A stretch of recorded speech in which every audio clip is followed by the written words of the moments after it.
মৌলভীবাজারে জুড়িতে 4,76,000 টাকায় 30 শতক একটি টিলাবাড়ি ক্রয় করে প্রতারণার শিকার দরিদ্র কৃষক শাসন মিয়া।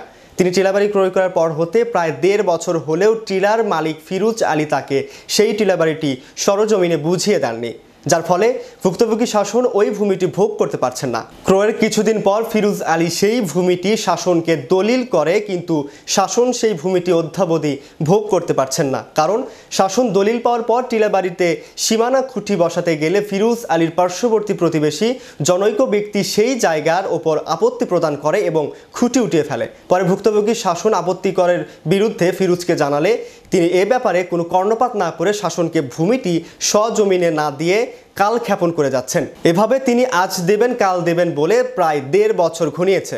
আমার নাম শাসন মিয়া। আমি জায়গা লইছি পশ্চিম খসুরকুল ফিরোজত থাকি। ও আমার জায়গা হয়েছে আমার 30 শতক জায়গা লইছি আজকে 2 বছর। টেকা কিন্তু আমি ক্যাশ টেকা দিলেইছি, তাই না আমার দলিলও দিছই। আর জায়গা আমার সমঝাইয়া দিতা, জায়গা আজকে খালকেদের খালকেদের করতে করতে 2 বছর পার করে দিছে। আমি টেকা কমপ্লিট দিলেইছি, পরবর্তীতে জানতাম পারছি যে জায়গা এগুলিয়া দেয়। আরও জনের জায়গা তাই সিটিংবাজি করে আমার কাছে জায়গা বেচছে।